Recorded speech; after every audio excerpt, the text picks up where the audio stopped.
Hi, friends. This is Dr. Arpita Gupta Dipalma, and you're listening to my podcast, From Pissed Off to Poised. This show is for busy women physicians and professionals just like you who are ready to take control of their emotions while learning how to excel in juggling all the things they are responsible for in life.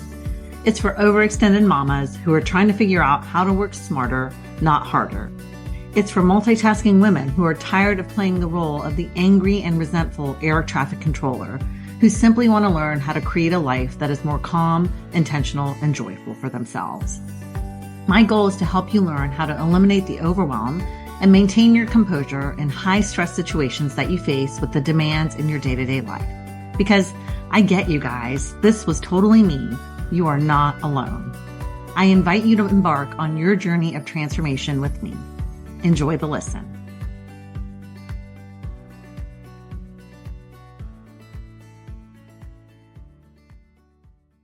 Hey, everybody. Welcome back to the show. Today, I wanted to talk a little bit about something we all face at some point in our life, and that's dealing with difficult people, specifically the ones outside of our inner circle, like colleagues, bosses, acquaintances, or even that overly opinionated neighbor that you might have right next door. These people in our life that kind of get under our skin aren't necessarily our family members or the people that we are closely connected with or committed to, but rather people who we have interactions with, sometimes on a day-to-day basis, who can impact our daily energy and our emotional well-being if we let them get to us.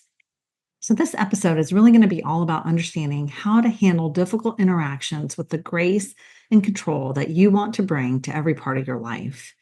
We're going to talk about navigating these situations, especially at work. And I'm going to give you some examples and stories about things that have happened at work so that you can apply them and maybe take away some concepts that will allow you to keep that anger from staying unresolved and keep it from stealing your peace, per se. So let's start with the people at work. How do we handle these difficult people that we have to spend a fair amount of time with? If you think about it, if you're working 8-hour shifts at a physical location, 8 times 5 is 40. That's a lot of time with these people. A lot of times it's more time than you spend waking at home with the people that you love. And we've all had our share of challenging bosses, coworkers, patients, or clients, even just policies that we have to deal with each day and abide by. They can be challenging. And so it's not uncommon to see anger or frustrations arise with any of these situations, people, scenario. And this is where we get to kind of decide how we want to handle it, right? Because when we have the unresolved anger around any of these things, it's really still our own responsibility with regards to showing up as an adult and how we handle it. Blaming these people, blaming these circumstances or situations only really sidesteps any of the deeper issues that we might be facing. And that is really how we can best kind of manage our own emotional health and energy so that we are coming from a full cup. We're not impacting our own physical being because of these interactions that we have at the office. When we carry unresolved anger, it can morph into a sense of entitlement almost. And it's this feeling that you might start to notice, this belief that you might start to have that other people need to change. And we often forget that if we want to feel better, we have to start by first making peace within ourselves, and that we are never going to be able to control what other people do. We're never going to be able to let other people make other people change. So I'll say managing our medical practice has exposed me to all sorts of challenging interactions, situations, and circumstances. And I feel like I'm not even brave enough to say that I've seen it all, because anytime I think I've seen it all, something new comes along. And so what I have noticed is my ability to handle these situations with people or other vendors or companies or patients, just whatever it is, with a little bit more poise. And again, I'm going to reiterate, I'm not perfect. I'm definitely practiced. I feel like I'm getting better at it. And I think this is the art of doing this work. These interactions at the office have ranged all the gamut, right? From employee to manager interactions, from patient to employee interactions, owner to manager interactions, and even employee to employee interactions. And through these and all the other experiences that I've had, I feel like my tool belt now is really gotten pretty significantly full and heavy. And I have a lot of options to pick from when I encounter situations that need to be managed. There's so many different approaches that we can use depending on your pecking order, what the interaction actually was, and what stakes you might have to lose if you decide to push the envelope a little bit. So, if you're in a work situation that's challenging, I want you to start with a basic, simple approach. And I've used this at times. Maybe I do it sometimes just in my head, but I use the process for myself to help me kind of be more intentional, more responsive rather than reactionary when I am encountering situations in the workplace. So, number one, I ask for the facts. And I've gotten really good about this. I don't want to hear your story. I don't want you to tell me what you think might have happened or what you presume should have happened. I want to know the facts. I want to know exactly what was witnessed, what was seen, what was said. I need to know the facts. And that's where I kind of write it down and I remove the emotional spin to this. When people are complaining about other employees and they use very inflammatory words, I remove all of that and I ask very clearly, what are the facts? What was actually said? The next thing I think about is what is fair in the ask. Typically, somebody will be coming to us with a request or an ask about something that made them upset or didn't go a certain way.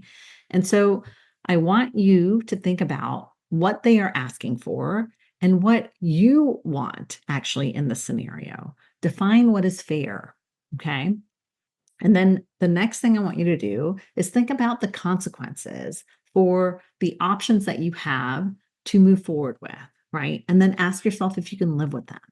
If I tell this employee, no, we're not going to be able to do that, is it worth me risking them leaving the job?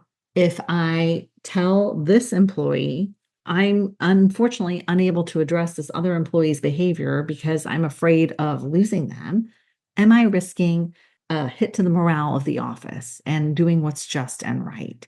Look at the consequences of your actions as the leader, in a sense, of this entity that you're running and think about all of the options and scenarios you have for how you can show up and what could possibly result from that. And of course, you're never going to be able to predict anything, but you have a general idea of being able to weigh out what is going to happen as a result and if it's something that you're willing to live with. And this is one of my favorite things where I say choose your discomfort because every decision you make is going to come with a positive and a negative, and you get to decide which negative is less uncomfortable for you to live with. And that's the one you go with. So once you've done all this, see if you still feel the need actually to even have the interaction and to say something or to intervene. And if you do, I want you to use something called intuitive listening to the interaction with the employee, the owner, whoever it is that you're having the discussion with. Intuitive listening is when we bring both our mind and our heart to the conversation because you know when you communicate only from your mind, only from the prefrontal cortex, the executive functioning, critical thinking, it can often come across as uncaring or posturing. And that leads to a little bit of defensiveness. It doesn't lead to create the creation of a safe space for open dialogue and communication. But when you add heart into the mix here, this is where the assertiveness might come a little easier. Okay. It's a little bit more balanced and probably much more effective.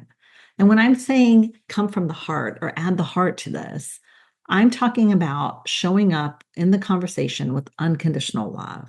Can you bring a feeling of fairness, equity, wanting to do the right thing in a way and have the belief that you are showing up with integrity with the conversation that you're having?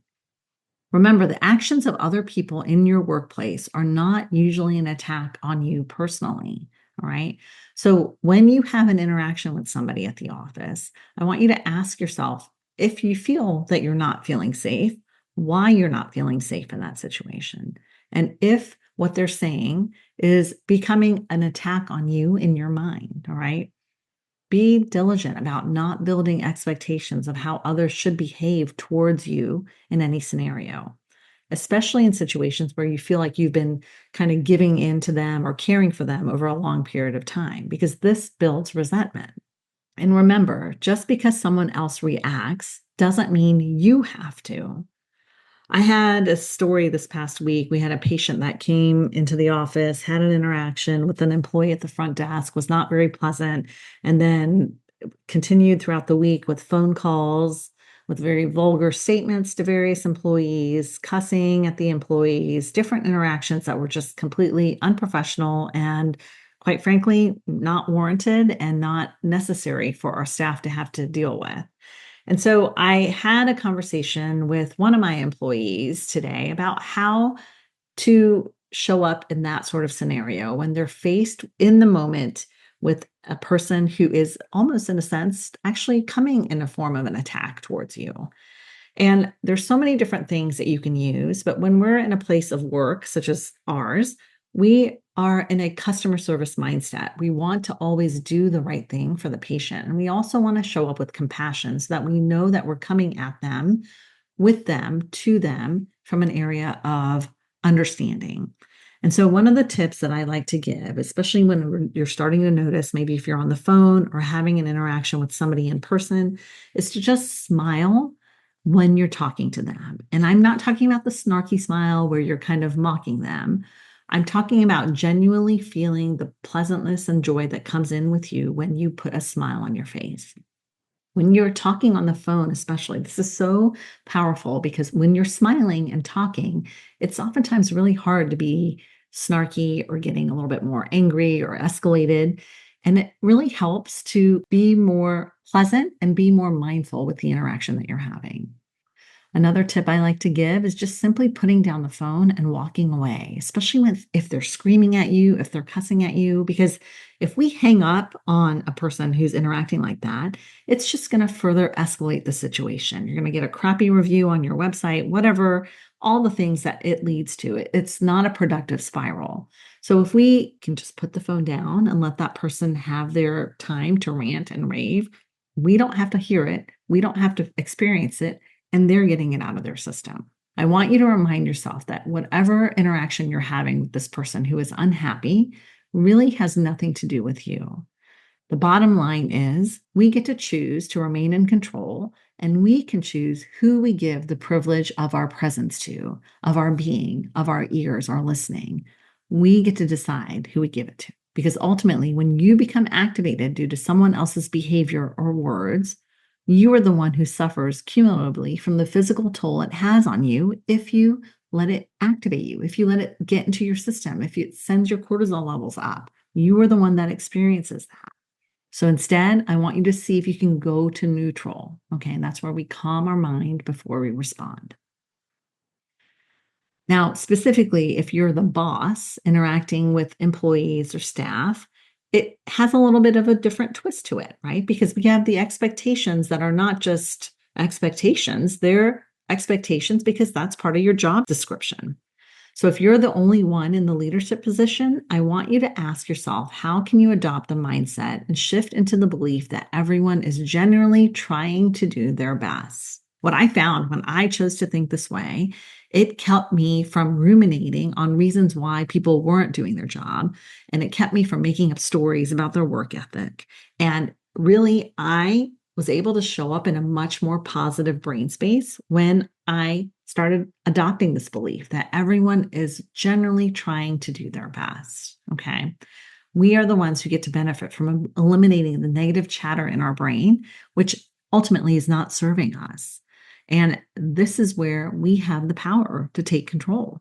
Extending grace to our employees' mistakes builds a healthier environment for everybody in the workplace because we're all human, right? And we're all works in progress. So if we can extend the compassion and understanding for when somebody makes a mistake and then ask them, what can we do to now make a shift? It's much more empowering. It's much more nurturing, and it's much more collaborative and supportive environment that fosters the growth that we all want. So if you find yourself having trouble with this, if you find yourself really ruminating around people and their work product and how they're not showing up, I want you to ask yourself, what meaning are you assigning to someone else's mistake? I want you to ask, how can I empower them to find solutions so that they feel vested in their success? If we can shift into this mode of curiosity, it really does empower us to be the leaders that we are. One of the other things I like to ask myself when an employee brings something to me that I'm not really sure is going to work, or I'm really skeptical about, or just I know it's not going to be something that we're going to really consider to implement, I ask myself, how is what this employee is saying even just 10% correct? Because when I ask myself this, it removes that defensiveness with regards to what they're presenting to me, and it helps me show up instead with curiosity. Because ultimately, this powerful question reminds me that I want the ultimate overall success of the practice. And me being right in any situation isn't really getting me what I want for the practice, for the patients, for the business in the long run. Because being right feels good momentarily. But sometimes the cost of that, especially to the relationships that you have with your coworkers and other members in your company, is just too high. And it's not worth that battle. So you get to decide. Think about the experiences you've had and how they've played out. Did they ultimately serve you? And is there a better way that you want to show up moving forward? So now let's talk about other people in our life that we label as toxic. And I have news for you here because there's no such thing really as a toxic person. When we let other people's behavior or quote, quote, energy impact our emotional well being, we're actually giving away our power. It would be so convenient if everyone just behaved the way we wanted them to. But we all know that is just not how life works. Okay. Sometimes we try to control how we're feeling by simply cutting people out of our lives, removing them so that we don't have to deal with them. Okay.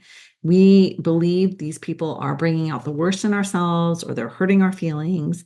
And it really ultimately goes to show that we have very little control over what other people say or do. What we do have control over is how we are choosing to behave and how we are choosing to think about the scenarios and the situations that we can encounter. We can take responsibility for our actions and start to notice how we react, especially around certain people. We can choose to respond more effectively to the words or behaviors that tend to activate us. So, when you're in a situation or when you know that there's a person who just, like I said, gets under your skin or really pushes your buttons, I want you to ask yourself, why am I threatened by this person? Why am I not feeling safe?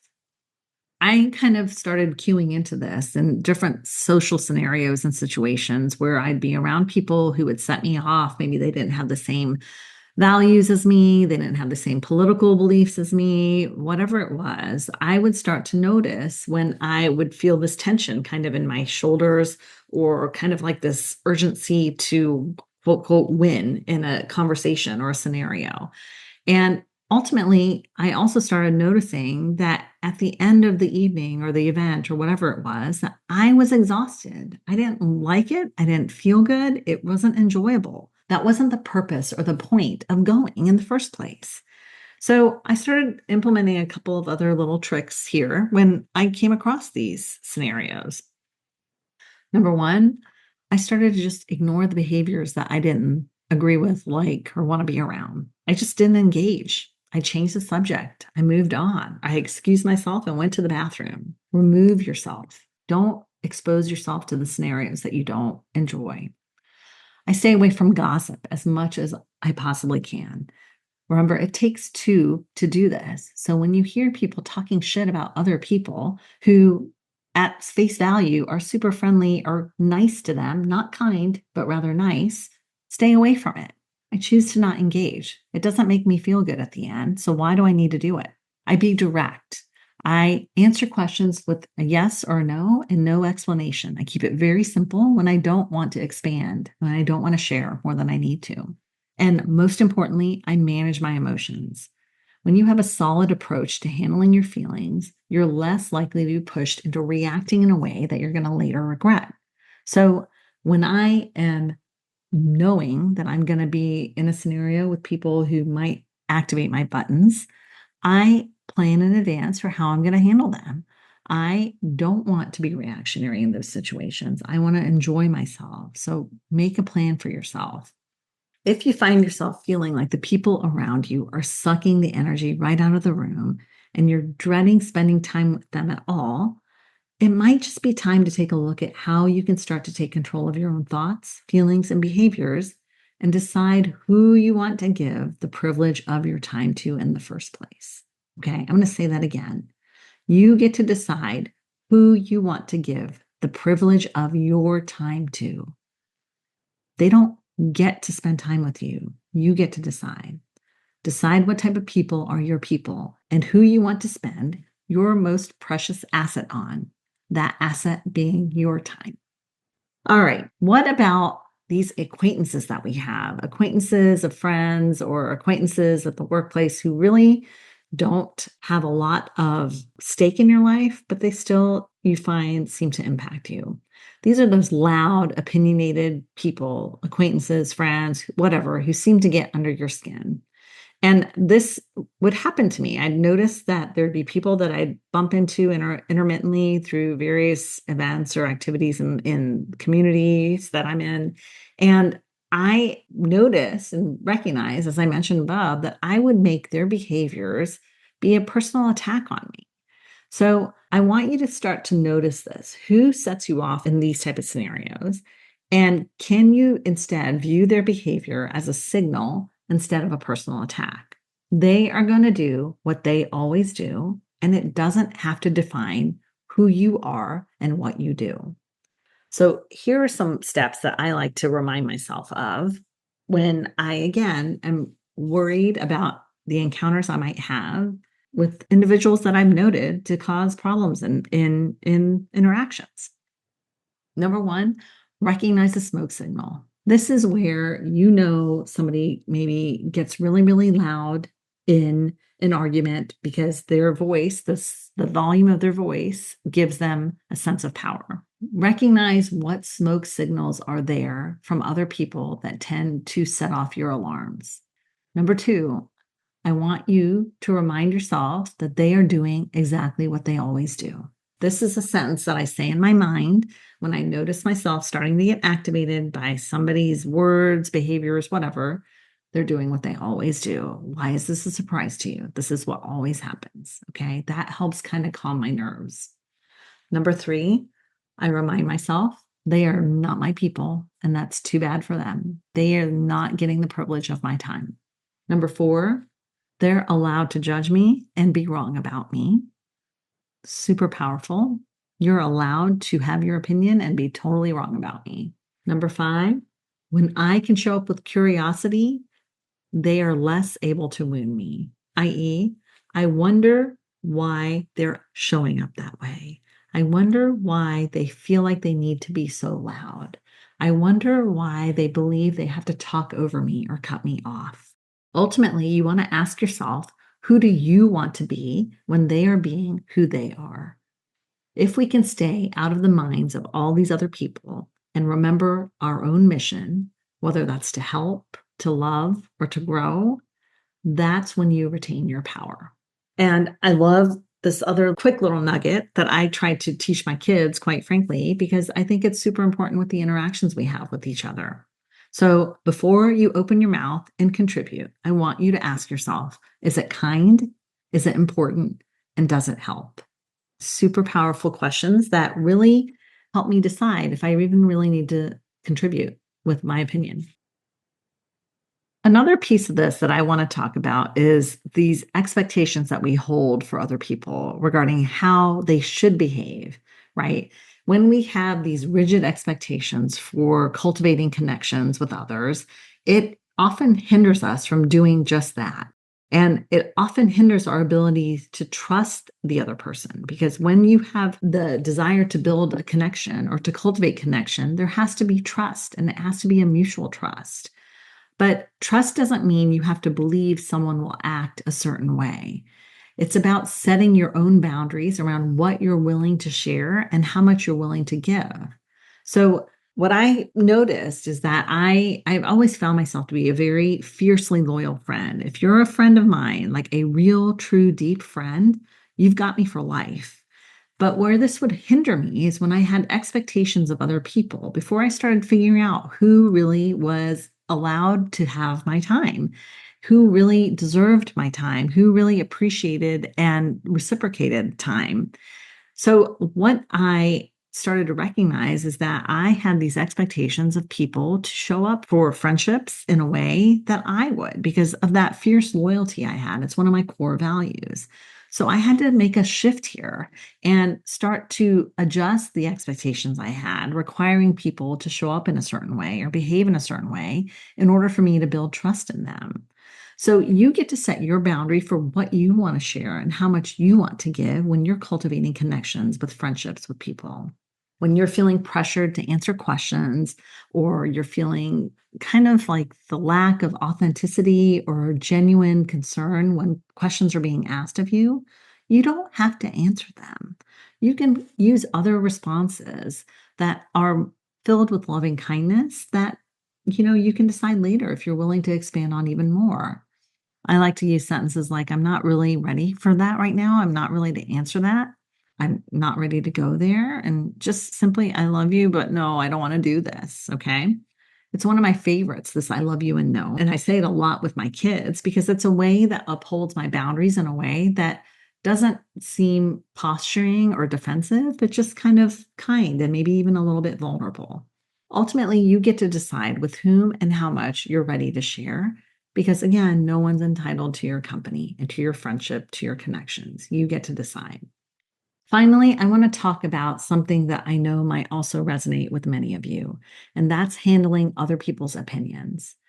It's easy to get wounded or feel wounded by someone's critique or unsolicited advice. But the truth is that other people's opinions don't define us. When you let an opinion drag you down into a negative thought spiral, I want you to pause and ask yourself, why am I giving this person so much weight? Their opinion so much weight? Is there a part of me that actually believes what they're saying to be true? Because when you ask yourself these questions, and if you find yourself that, yeah, I do kind of believe sometimes what they're saying, or I have caught myself saying that to myself or wondering that about myself, that's what's actually causing the sting there. That's what's the painful part of it. So you get to ultimately decide if you want to continue believing that. All right. Is what they're saying really true? Does it actually serve you to internalize and adopt and take on their thought, their opinion, their perspective? I want you to just, in those moments, take a step back and breathe and decide if you want to keep feeding into those words or if you're ready to just let it go and let them be wrong about you. Managing anger and handling difficult people isn't about changing everyone around you. It's about strengthening your own inner control. When you learn to pause, to elevate your reactions, and to respond intentionally, you will see profound changes. As always, you get to choose who you want to be in every moment of life.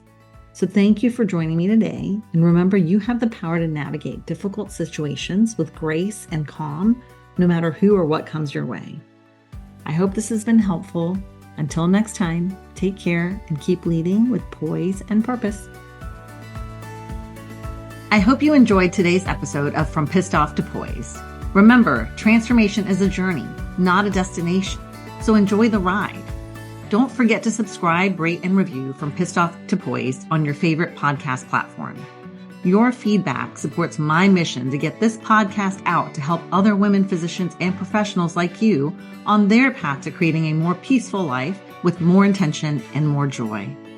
I enjoy reading every message I get with your input and feedback on my journey, so keep them coming. And if you have a friend who might enjoy the listen, please share this episode and show with them. Lastly, if you want to learn more about my coaching programs and course offerings, check out my website at www.thoughtworkmd.com. Feel free to reach out to me to learn more about investing in yourself through one-to-one coaching so you can start living the life you've always wanted. This show is for general educational and entertainment purposes only. Life coaching is not a substitute for therapy or medical treatment.